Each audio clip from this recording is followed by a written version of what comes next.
I just have to say, Barbara, I love the short hair. I love Hey, it. I think Kelly. it looks so cute. Used to have a bob in some of the pictures with Linda, and then when Yeah. I saw you again, I thought, wow, this flippy out. Love it.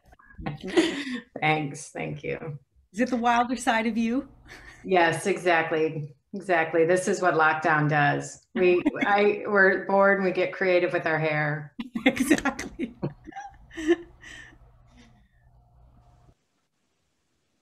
Hi, George. Oh, wow. Look at how many people. This is so exciting. It's very exciting. Well, are we gonna, should we wait a little bit? Yeah, Or? we're still early. We're Yeah. still early. Yeah. Hey, B, what does it mean to have a bob in your hair? What does that mean? Which woman would like to explain that for George? So it's kind of like Lynn's hair almost. It's like, you know, a bob, a certain length, all kind of We're okay. one length. Is it about how long it is? Yeah, and Veronique. And yeah, so yeah, it's like all one length Miss and kind of shorter around the shoulder, somewhere around there. I got you. God, it's so great to see everybody. Yeah, really nice. You missed it when George asked Barb to explain what a bob was. You know, women's hairstyle, a bob. Yes, even I. I'm not sure I did it justice, but I bet he could. Wynn, do you know what a bob is?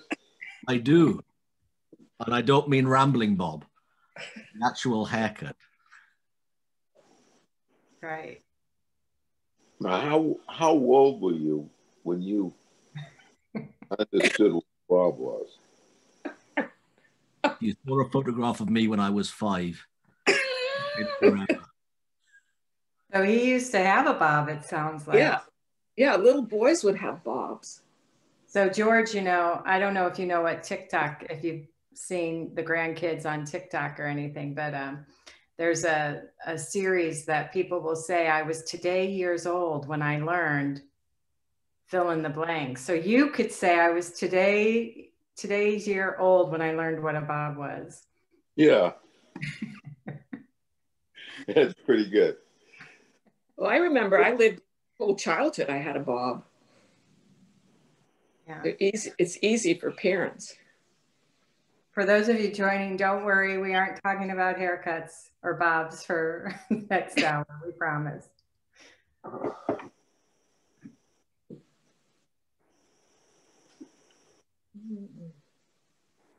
Is Terry with you? Yeah. Are we just good to go? Are we good to go, Jen? You are. Okay. Yeah. Well, I am so excited to be on this Zoom call with all of you guys. It's just fantastic. To see everybody and all your wonderful faces. This is what lockdown does to me. It's like, hey, people. So, you know, I've been thinking about what I wanted to talk about and a couple things. One is, it's basically around the fact that I have been teaching / quote unquote sharing the principles for a really, really long time. And I keep learning. And that's exciting to me. And some of the things that I learn are brand new. And some of the things that I learn are just a deeper understanding of what I already know. Like I was the other day, I don't know, last week, I was reading something. Actually, I was reading something that Judy Sedgman wrote.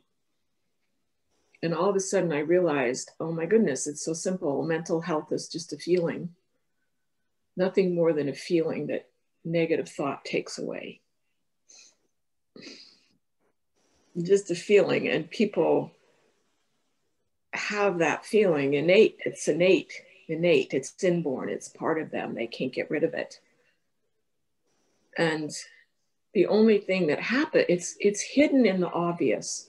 Mental health is hidden in the obvious. And it's so obvious that you can't see it. And it's intangible, but when you feel it, you know it.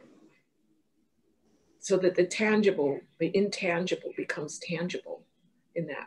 When you feel your mental health, you know it.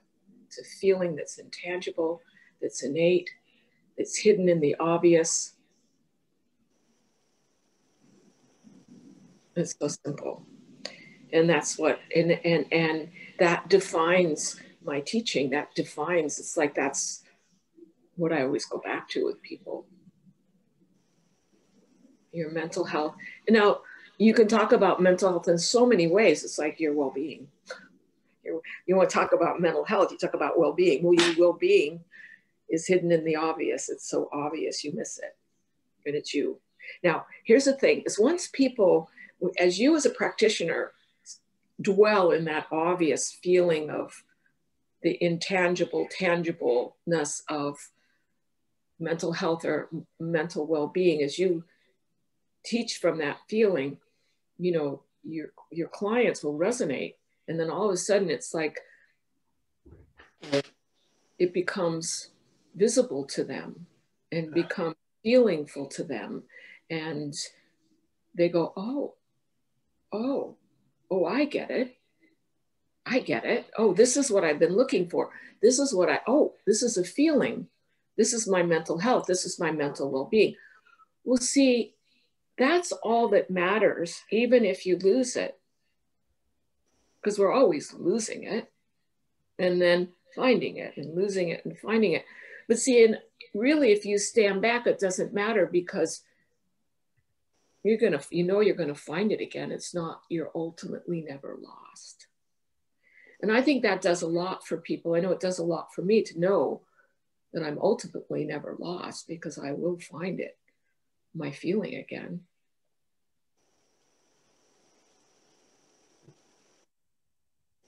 So it makes it so simple to me. It makes this teaching so simple. Like there's nothing to do but that.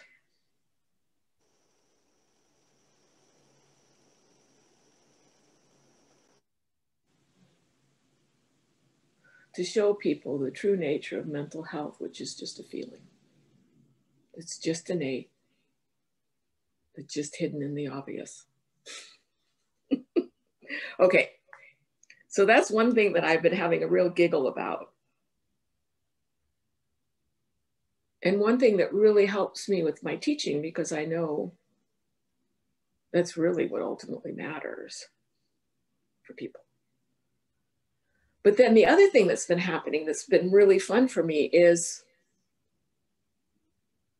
well, I'll give you an example of something that I learned recently that I didn't know that was really fun to learn.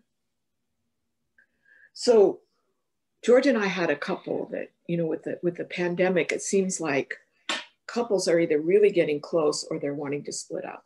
So we've been doing a lot of relationship counselings of late. And so this one couple came to us, and apparently the wife did something unforgivable. The husband wants to forgive, but he can't because she's not remorseful. And she's saying to me, well, I feel really bad. I feel really bad about what I did. I feel really bad. And he's going, that's not remorse. And I'm thinking, well, then what is remorse? If it's not feeling bad about what you did, then what is it? I'm thinking, gee, she's sorry. She feels really bad. And then I had the realization, and see, this is what's so cool about the teaching, is when you don't know, when you come up against something you don't know, you can have the realization of knowing. So exciting. So I had this realization that this is what I saw. Well, feeling bad about what you did is really selfish. In other words, remorse is when you, in the face of their anger, you love them. You show them love. because she couldn't, because she was intimidated by his anger, so all she did was feel bad. But true remorse is in the face of somebody's anger, their disappointment, their hurt, their closed downness. You step out and love them. And that's true. I saw that as true remorse. True remorse is love. Now that was brand new to me. It was something brand new. I love the brand new.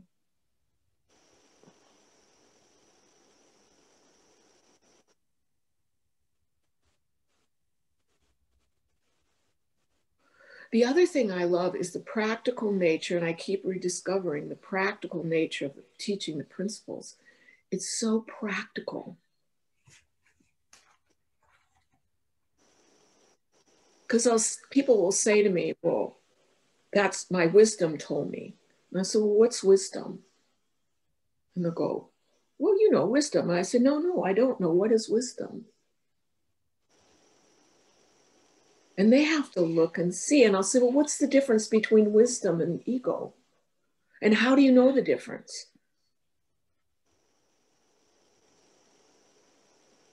And when people know the difference, how come they don't follow their wisdom? How come they run it down?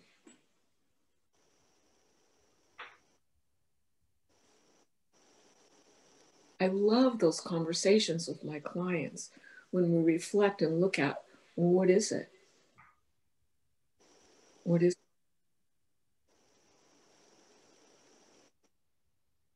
Practically, what is it to you and to me?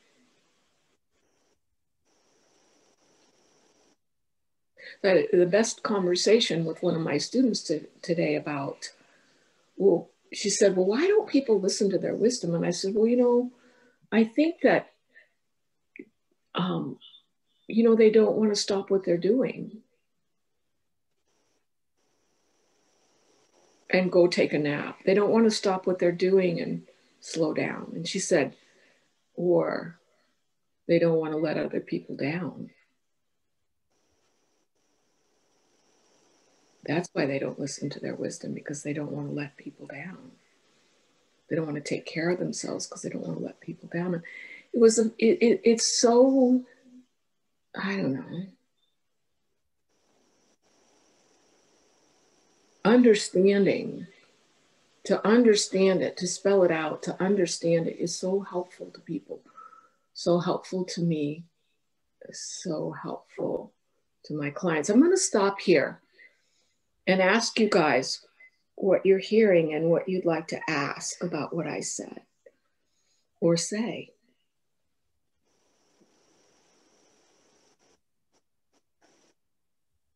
Because I don't know if it's relevant, hitting home, it's fun for you, you like it.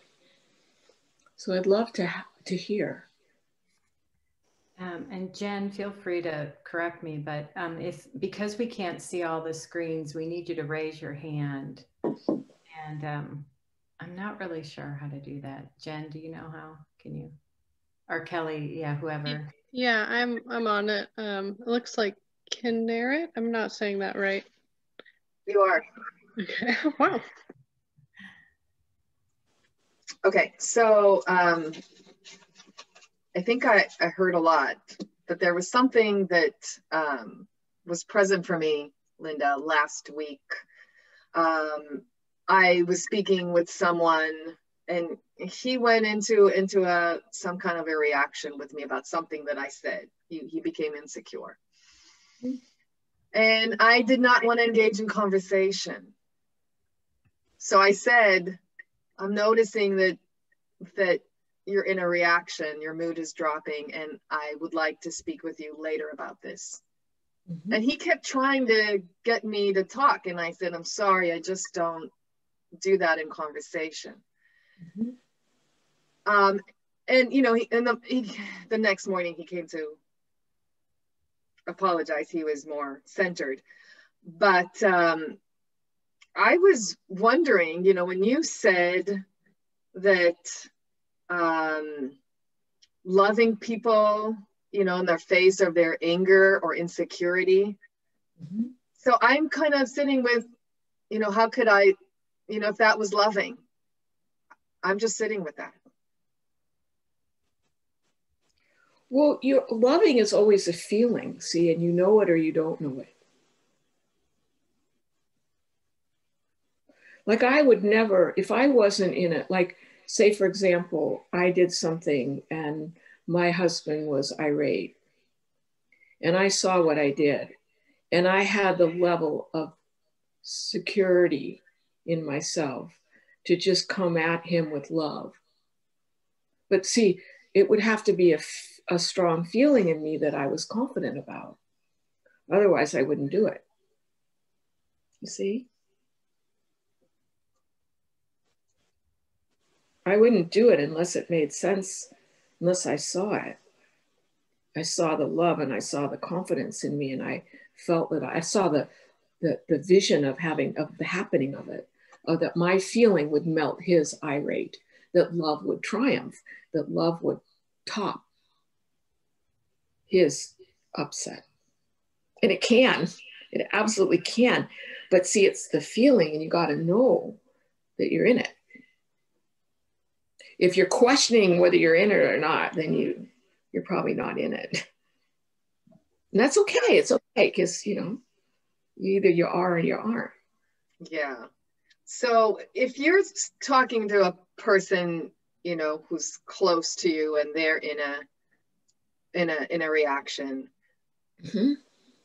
you know, would you tell them, you know, I'd like to talk to you later when you're not in a reaction? Yeah. In other words, here's the thing. If they were in a reaction and I couldn't keep my bearing, see, it's all about the feeling you're in.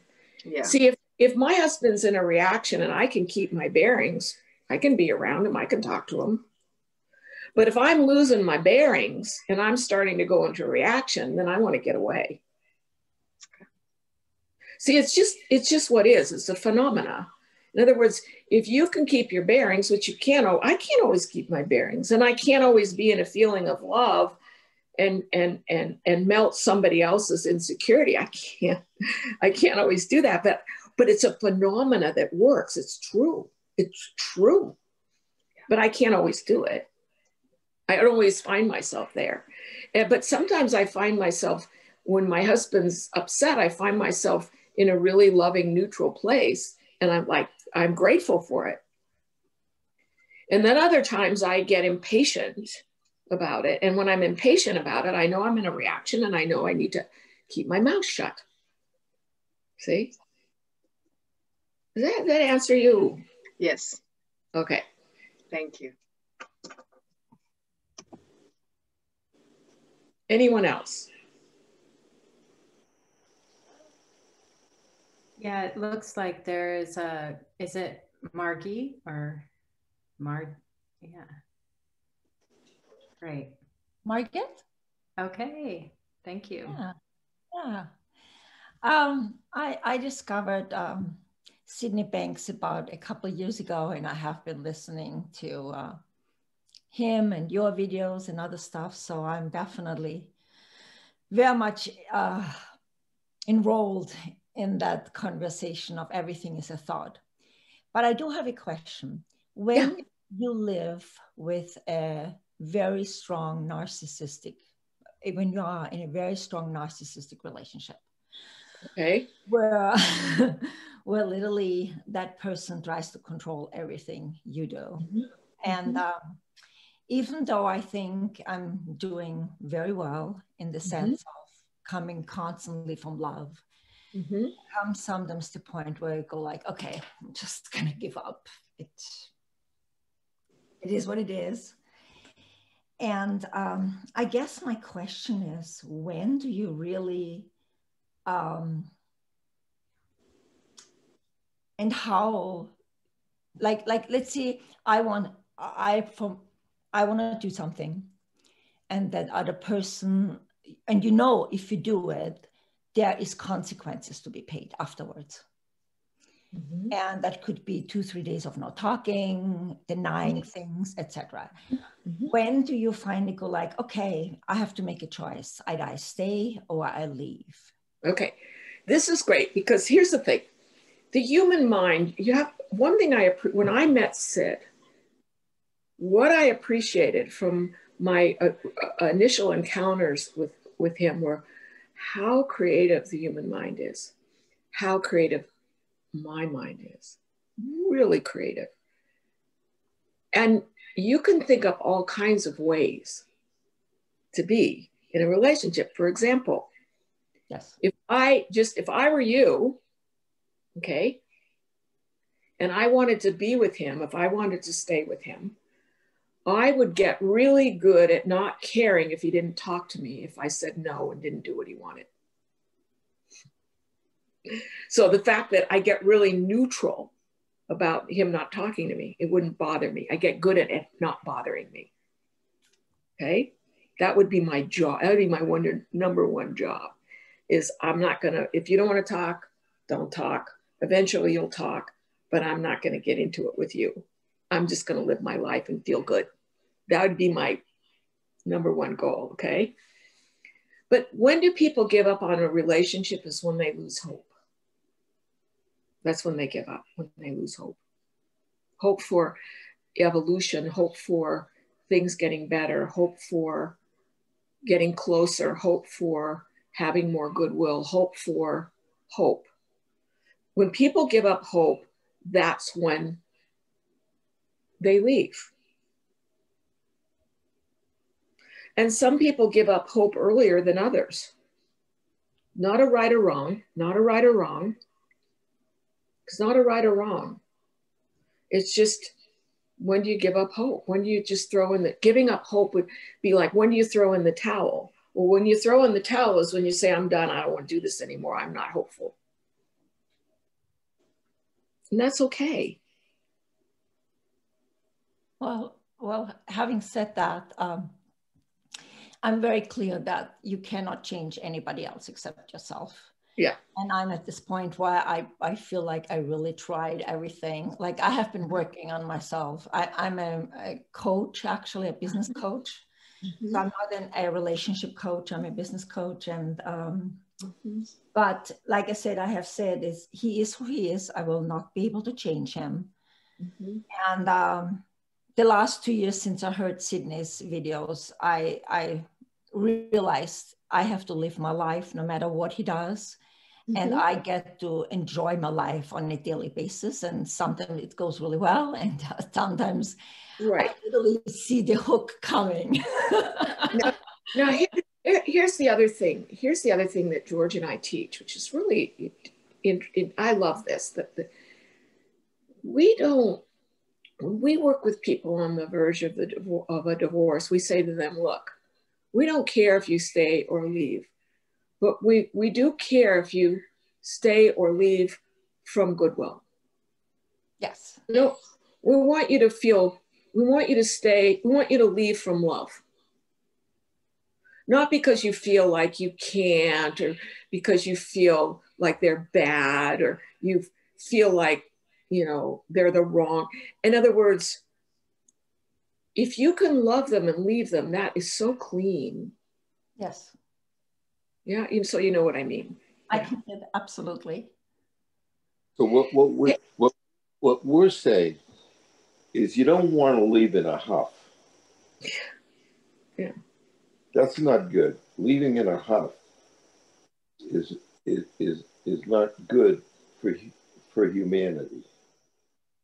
I agree with you.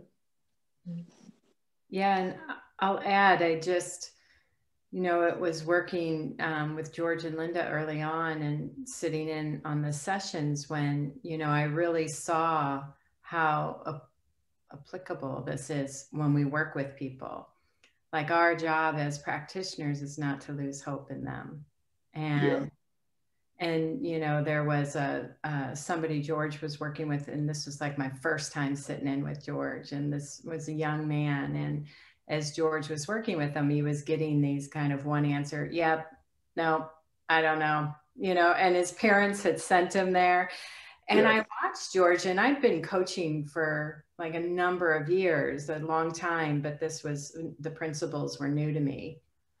And watching how George and Linda engaged with people was interesting because it was very different than all my training and, you know, and what I had learned. And I loved what I had learned. So it wasn't like I thought I had a big problem, but there was something going on here that was very different. And after that conversation, I talked to George and I said, well, I really noticed like you never got irritated and you just kept saying, you know, I wouldn't have used the term goodwill then, right? But he was like non-pulsed in a way, but totally engaged and stayed interested in this young man and didn't seem to get irritated. And George said after that, he said, well, Barb, that's right. And he said, the most important thing to know as a practitioner and to do is to never lose faith in your client and to never, you know, let discouragement run away with you. Now, of course, we're human, so we get irritated and we get impatient and, you know, with our clients, like that can happen in a session. But to know ultimately that what we offer in those moments, and that's why I love what Linda was saying, and where we're talking about hope, is that's like the power to sit across from somebody and see beyond their reactivity, their behavior, their past, their current thinking, their current mood, and be able to point them to something else is such a gift and such a rare gift. And I think is like transformative just in the essence of it. Now, I want to add one thing about working with people, like with regard to couples. I want to up the ante here. I'm going to up the ante. In other words, you know, I talk about goodwill and hope and leaving out of love or staying because of love. But here's the thing. If you want to change somebody, the world changes when you change yourself. When you truly change, you look out into the world and it looks different. When you change your level of consciousness, okay, or when your level of consciousness changes, the people in your life will look different. They will look more innocent. They will look more innocent. They will look more workable. They will look more engaging. They'll look like they can communicate with you. They look like they are willing to compromise. They just look better. Your mate, when you change, your mate changes. That's what I'm trying to say. When you change, your mate changes. And people suddenly look well-intended. Mm-hmm. Innocent. When you change, suddenly say, wow, how did they get all of a sudden well-intended? And here's the other thing that happens is when you change, when your level goes up, you stop taking personally the thought, habits, and behaviors of the other person. Now, it's an amazing gift, oh my God, to not take personally what your mate does. Even though it looks like it's directed at you, when your level goes up, you stop seeing that it's directed at you and you see it as just what he's doing that has really nothing to do with you. That's not it. Yeah, and I get everything you said so far. Like I said, 95%, I don't take it personally. 95% I get it's him, has nothing to do with me. I'm trained well enough to have that all. My question is also really though is, let's assume if I do stay, what I could be, the hope, what I could be missing out actually being in a really healthy relationship at one point with someone else, because with him, it's not going to happen. Well, you don't know, see? You don't know. You don't know what's going to happen. And I agree with you, but like I said, after 13 years, people... Well, listen, I'm not faulting you. If you want to go, you should go. No, I got it. I got it. Well, you guys have a seminar coming up on the 18th, 19th to the 21st of February. So I look forward to being in that. And yeah. And the thing is, I'm not just talking to you. I'm talking to everybody. Yeah. I Yeah. So in other words, you never know what's going to happen when you stay in a relationship, when you change from the inside out, when your consciousness changes, you might see how to have a beautiful relationship where a minute ago you thought you had to leave. That's what the power of change, the power of internal change. Now, the question is for people, well, how long do I wait for that? Well, that's just a decision that people have to make for themselves. Well, thank you so much. I'll see you on February 18th, I think it starts. So I look forward to it. Okay. All right, we have do you guys, George and Linda, you want to keep doing questions? Or George, did you want to share something? Could I ask a question? Sure. Oh, thank you. Well, in listening to what you were just saying, Linda, that when we change, the people around us may change. What I'm opening up to now is that if you do certain spiritual practices like Buddhism or Christianity, they teach you that if you reach a certain level, like Christianity talks about fruits of the spirit, and in Buddhism, it talks about Dharma, that you have faith that you will change. And what I'm hearing you say is in the 3 principles, you really have a system that will help us get in touch with natural, wonderful qualities within us, that I would even go so far as to say that if you reach that level, you really wouldn't care how your partner is, because you would no longer be judgmental. You will no longer have an attitude. You would no longer have an interpretation. So you would be more free to make a choice. So I just want to say that. And may I just ask one other quick question? If it's too long, forget it. But I love this book, The Renaissance of Psychology.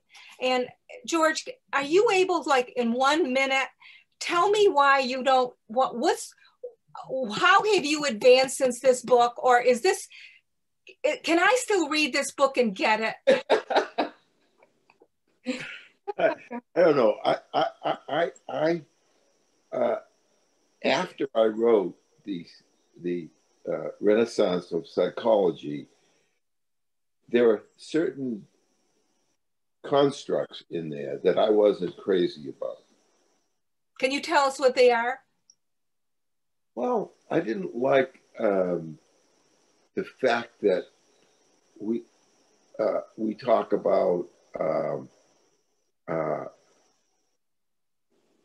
that we make a distinction between what is it, Linda? What's it called? The distinction between how the mind is used. You mean make a distinction between the personal and the impersonal mind? No, it's not that. It's the I think I called it. I had a. Like receiver mode and receiver mode and computer mode. Yeah. All right. See, the problem I had is sometimes it's a really handy use of the talking about the uses of the mind.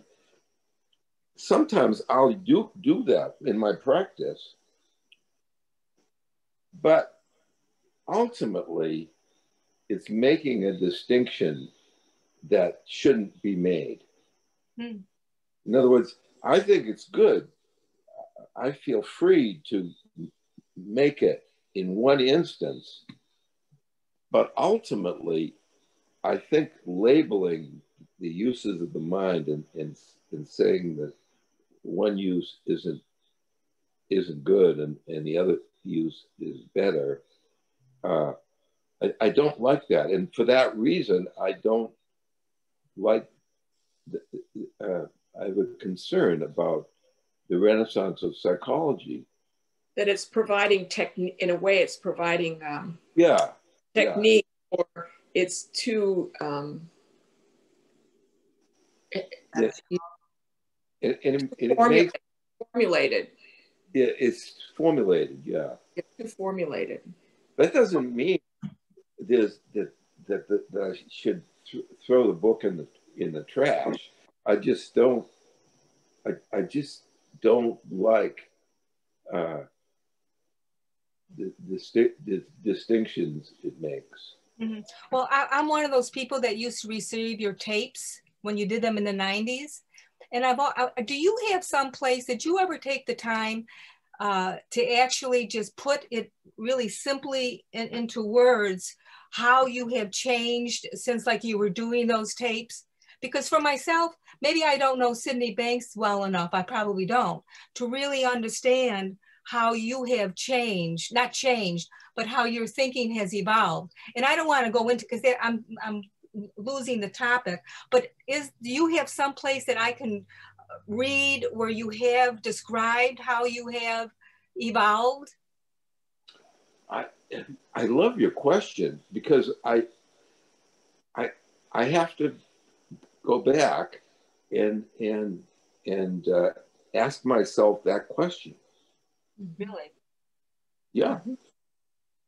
Because I take for granted the way I am now, and it would be really interesting to say chapter and verse how I have evolved. Now I know it's in my tapes here and there, you know, like when I met Sydney Banks, that's in the tapes, and but I haven't really asked myself that question. Well, would Georgie, I mean, would you gotten more philosophical in your teaching rather than concrete in a way? Yeah. That's how I see it, much more neutral and much more philosophical.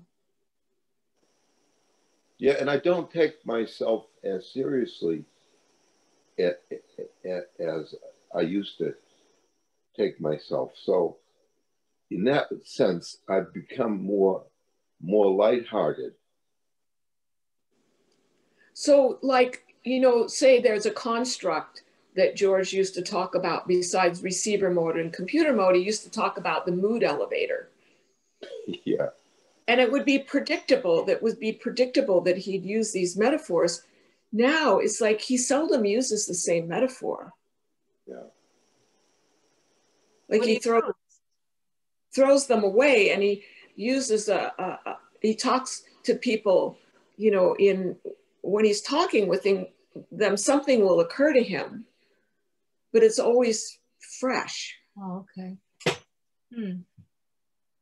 Because see, any construct, like, even though it's a great construct, the mood elevator and receiver mode and computer mode and 2 ways of using the mind and all kinds of constructs, they're great until they're not. That's right. They're ripe until they're rotten. They're good when they come from the spirit, and then what happens is they end up becoming intellectualized. Right. And anything that becomes intellectualized and loses the feeling is no good anymore. And that was what was so great about Sid when he was alive. He would always tap us on the shoulder and say, you've become intellectual. Exactly. With that metaphor. That's what he did with George's tapes. He says, those have become you become intellectual, you have to throw them away. Yeah. And the same with the Renaissance. That's too intellectual. Right. Coming from the... Thank you. Yeah. Thank you, Rosemary. All right, we're going to go to Nikki next. Hi, guys. Hi. Hey. This is for Linda. So when you spoke about mental health being a feeling, and I really resonate with that. And, you know, for me, myself, whenever I lose my peace, I feel like it's connected to, you know, how often I lose my peace. It's connected to knowing whether I am that feeling. So the other day what came to me, and it's come to me a few times, is like, I am that feeling. Like, it's not, you know, it's not something that happens to me, but I am that feeling. And a while ago, a long time ago, you once said on a webinar to me, you said something like, it's really important that you know that you are that feeling. Mm-hmm. And I've just since then seen the truth of that, you know, that there's something important about knowing that that's who you are. And I was just wondering if you had any words to that. I couldn't say it better than you just did. That was beautiful. That was beautiful. That was just, yeah. I mean, to the extent that you know that it matters, it anchors you. Yeah. I mean, the extent that you see that you are, I mean, yeah. I mean, I could talk about how, you know, you can deeply be in that feeling and then your little ego sneaks up and takes you away. Because there's important things out there, you know. Mm-hmm. But, you know, which is, to me, it's like, that's what happens to us, is our ego comes up and somehow convinces us to go somewhere else, or convinces us to think about things that take us out of the feeling, you know. And then when we get, and the problem is for people, it's not a problem, but because it only a thought away. But the problem is that, you know, you keep talking yourself into thoughts and feelings that take you out of that feeling, and you get far enough and you live outside of that feeling long enough, you start to forget who you are. But then in a moment you can wake up and go, oh my goodness, I've gone so far from my truth, from my true self. I've gone so far, I've gotten so lost in thought. You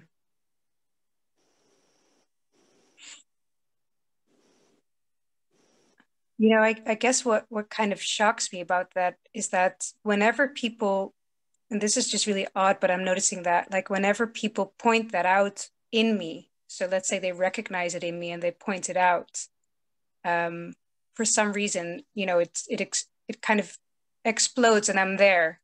Yeah. But I wonder why it's not so easy for me myself to recognize it. It's almost like when somebody else sees it in me, it's so easy to go there when you're not there. Because they have perspective and you don't. Because you're hypnotized by your thinking and they're not.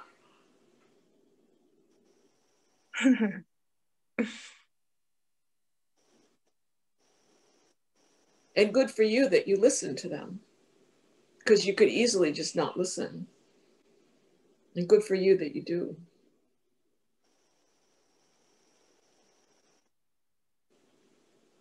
Well, what do you have to say, Barb? Well, yeah, and you know, I think the thing that's just in sitting in where we're at in this moment in this conversation, I think it's, you know, the getting hijacked kind of thing. There's something really, I don't know what the word is, but amazing when we realize, like, we can handle it.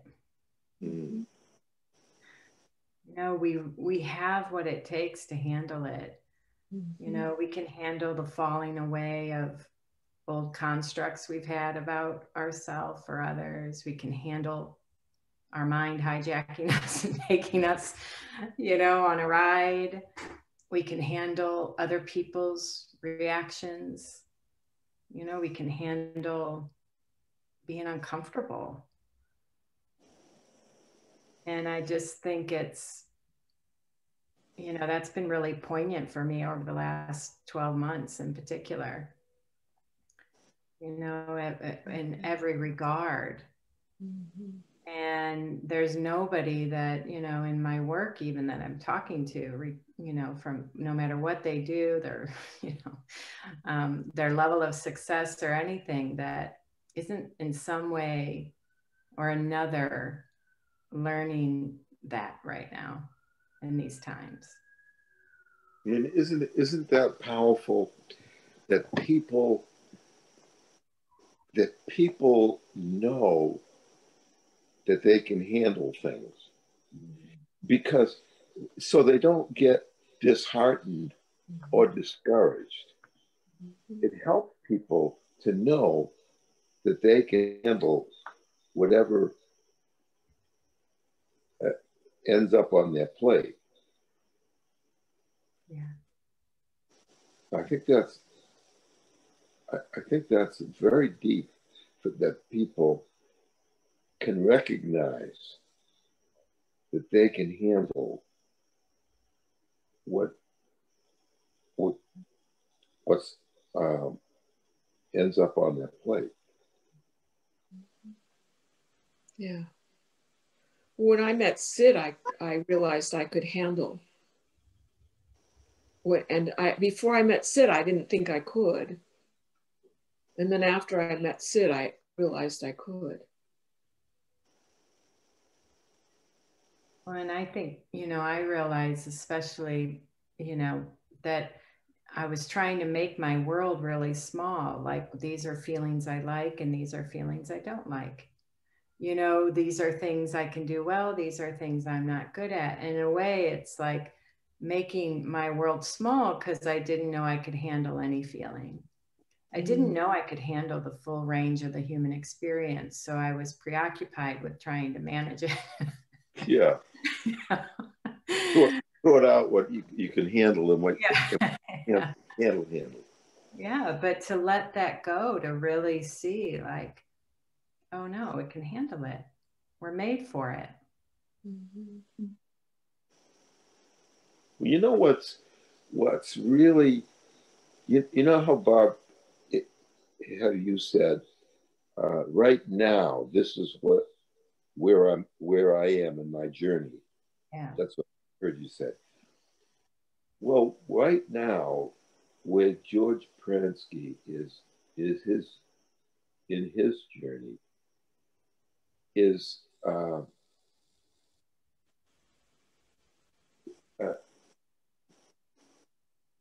living more impersonally, living more in the personal, and what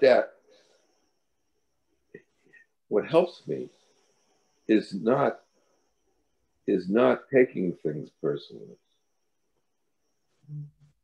So I'm starting to live in a more impersonal world, and I'm noticing that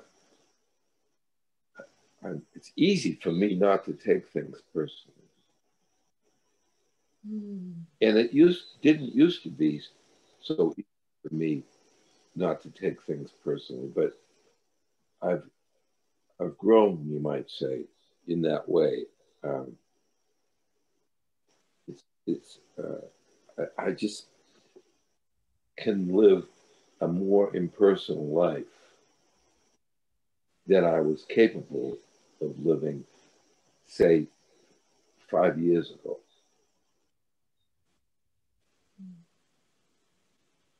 I see that. Do it? I see that about you. Yeah. Come to think of it. Yeah.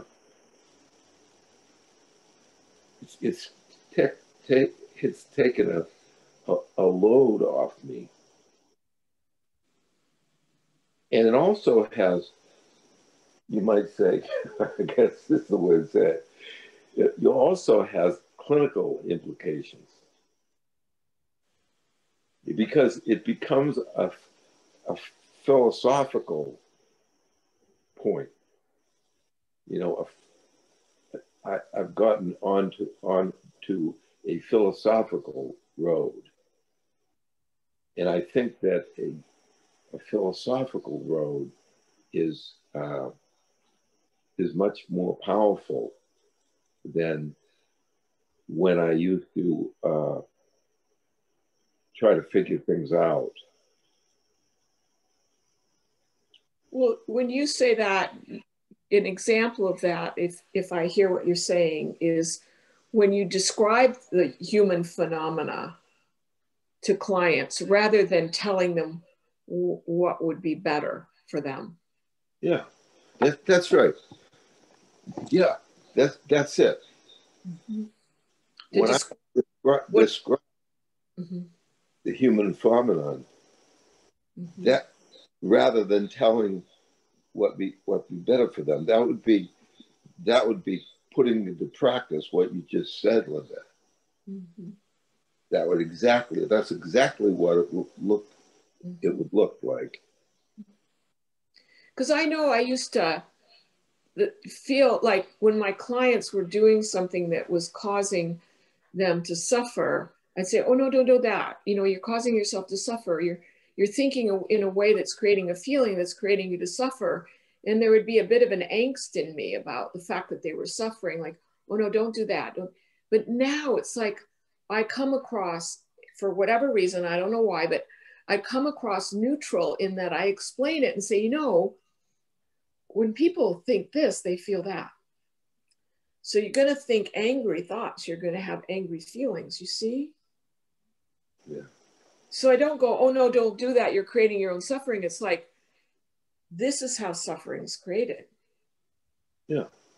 It's more impersonal. Mm-hmm. Yeah. And then let them choose. Because they have the right to choose.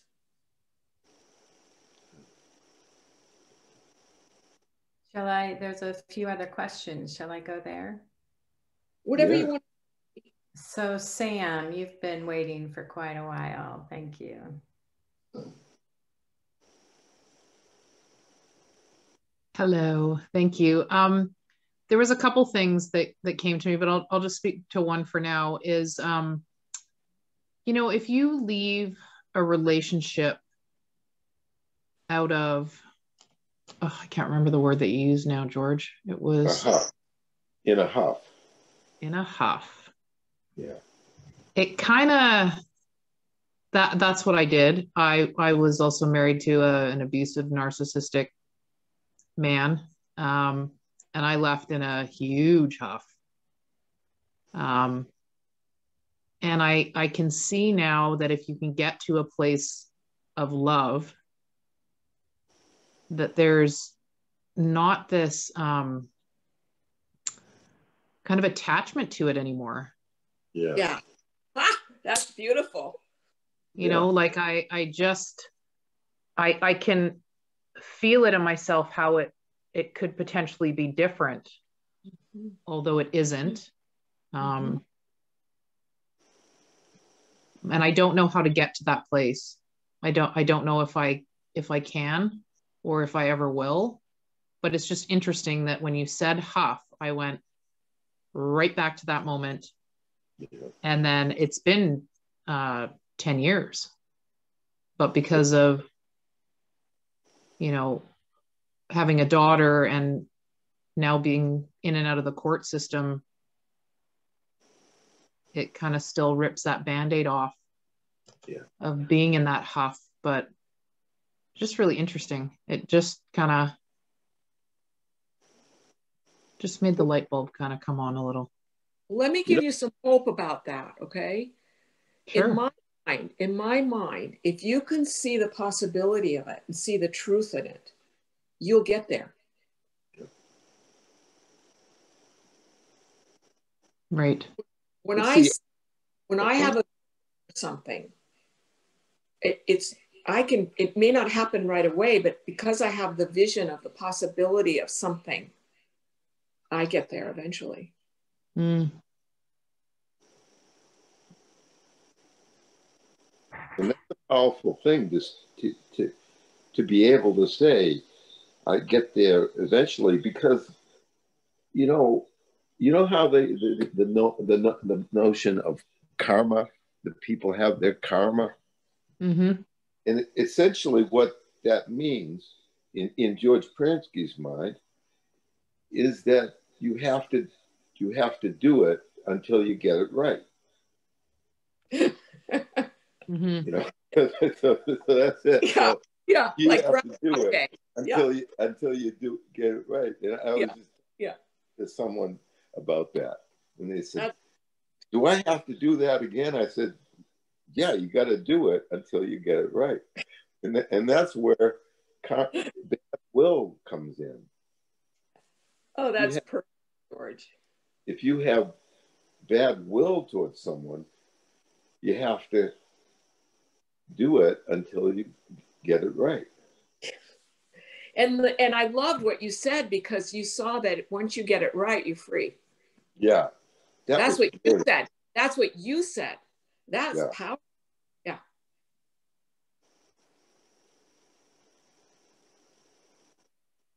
Then you can let it go. Yeah. Yeah, you're empowered to let it go. Right. Thank you. Yeah. Hey, listen, thank you. Are you kidding? All right, we have Lisa M, and then Julie will go to you.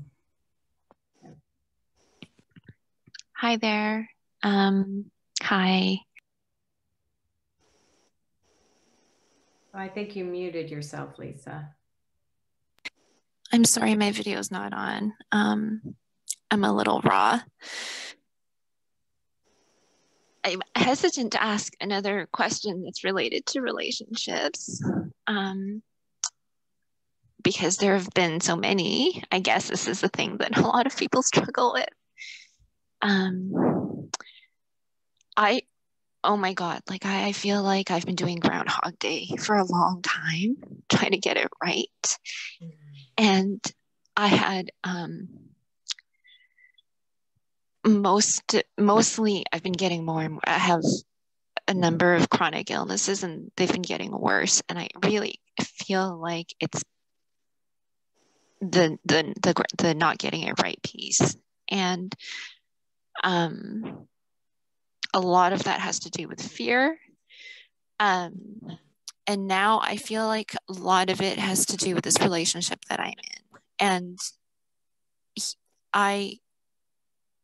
since I moved in with my partner 2 years ago, we had an incident where he was he wanted to go somewhere and it wasn't going to work for me with the illness that I have. And then everything went 1,000 times worse. But I'm kind of physically trapped here in this house because of the condition. And I notice after each conflict that we have that my symptoms get significantly worse. Mm-hmm. And I did have an opening. I found your work. I read the relationship book, and I had this like moment of like I could see. And I just went back into compassion and love, and but it didn't stick, I guess. And I can't seem to not take it personally when he is hostile and angry and intimidating. And I try to be neutral. I'm way more neutral than I was, but I still end up more sick physically after each interaction. And it's hard because I love him so much and I see his goodness, but I don't know how to get over this, and I don't want to get more and more sick. Well, can I just ask one stupid question? Okay, it's a stupid question, but I'm going to ask it anyway. Well, do you feel like you have to argue with him? In other words, do you feel like you have to say? Do you feel like you would be helpful just not to engage in the argument, just don't talk?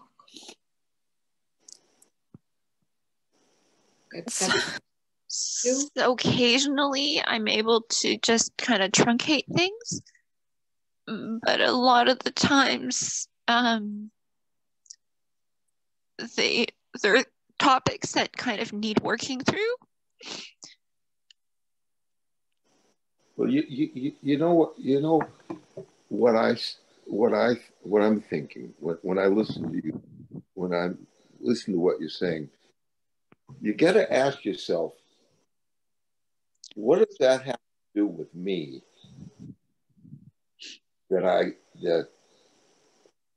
What does his life have to do with me? That's one thing that's is really release people. It falls in the category of minding your own business. I think if someone realized that it wasn't their business what another person does, and if they thought for a minute, well, gee, if I minded my business, my mental health would be way better than it is right now. I guess I can see, because a lot of it is that he's really resentful towards me and blames me for being sick and fucking up his life. I can see that it's not my fault, but I still feel bad. Somehow, like, it touches on something and I still feel bad. And then the other thing is that the physiologic response of fear, like I can't seem to not have the go into fight flight, and then that's what triggers, I think that's what triggers the physical pain, is because my amygdala is like, oh, you're under threat, and so I better produce pain to protect you from threat.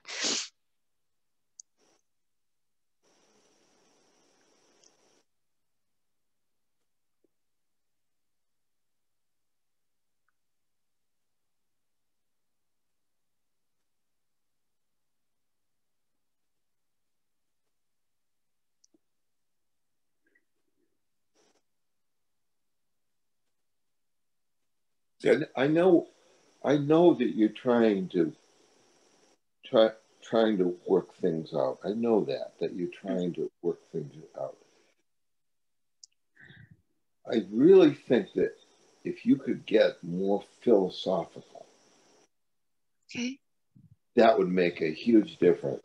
Because the answer is always in not taking things personally and being more philosophical. That's always the answer.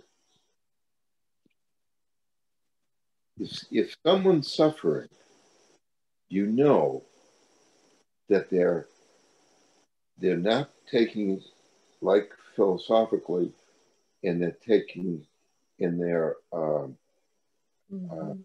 taking things personally. That's what happens to people when they take things personally and they're not physical. That's why they suffer. Now, if they were philosophical and didn't take things personally, they would ending the suffering. It's impossible for someone to suffer if they're not taking things personally.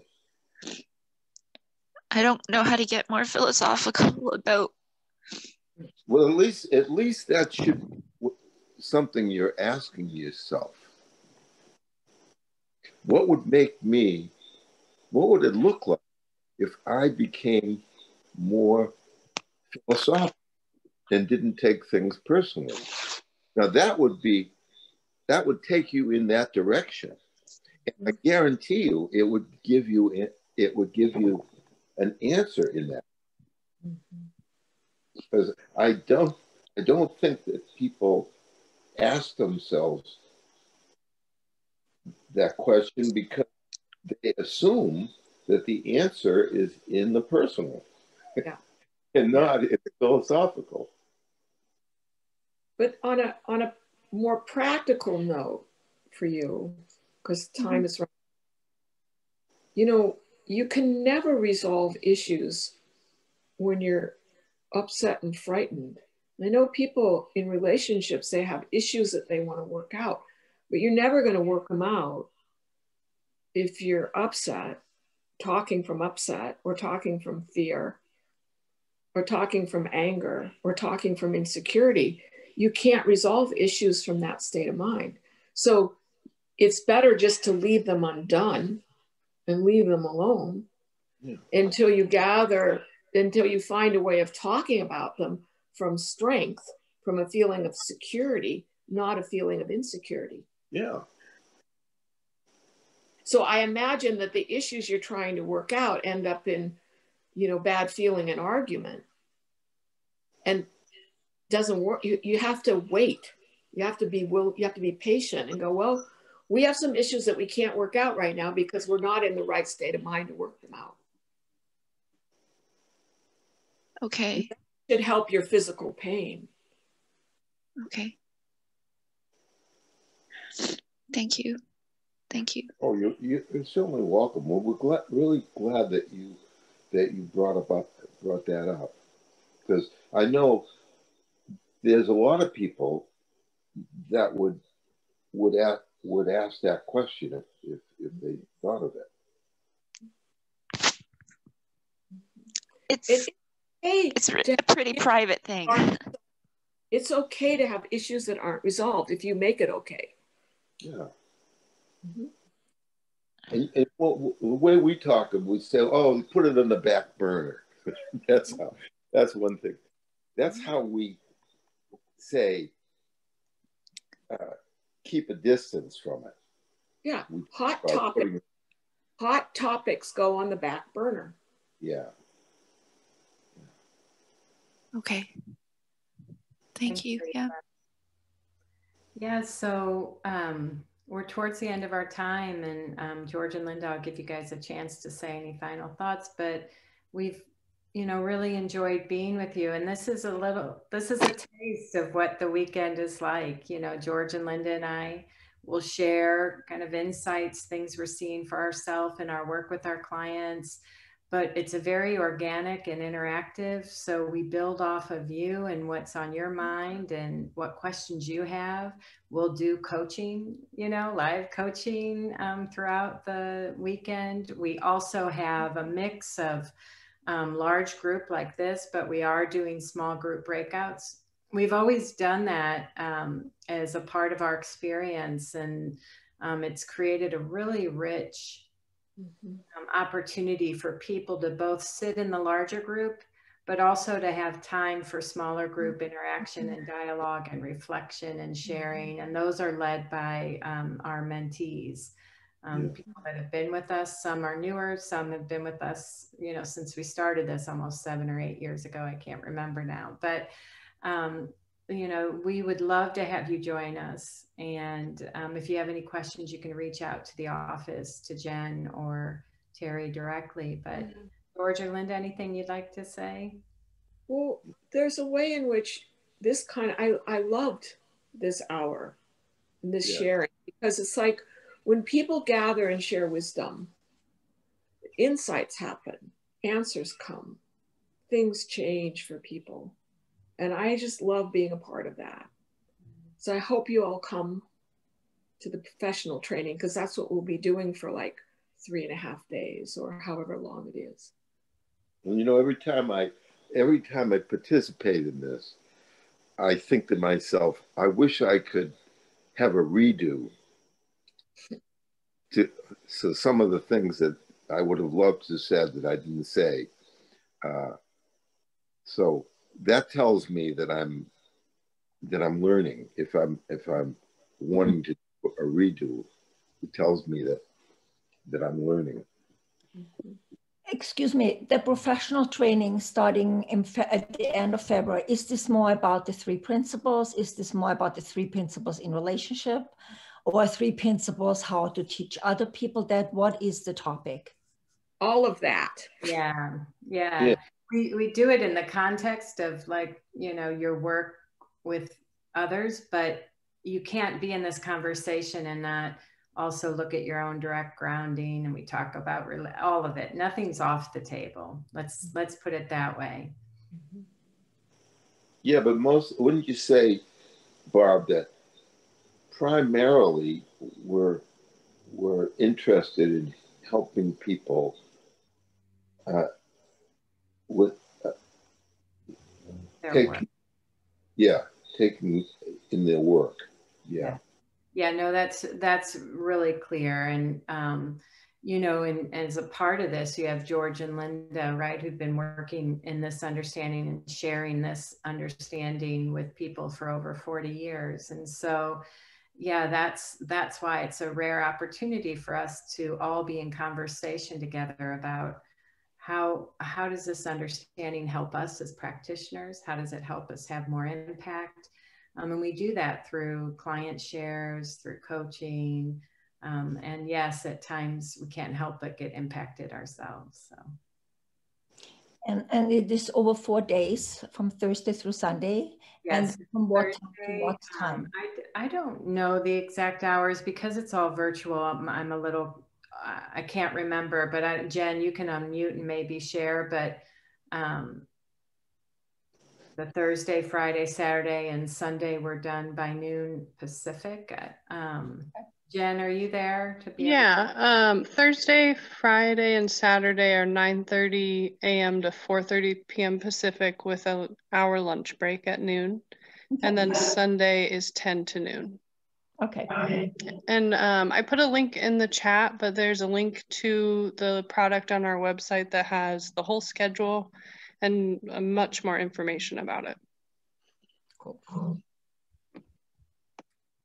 Yeah, thank you, everybody. Really grateful that you showed up with us today. Thank you so much. Yeah, me too. Yeah, have a great rest of your day. Take care. Bye. Thank you guys so much. Bye-bye. Bye-bye.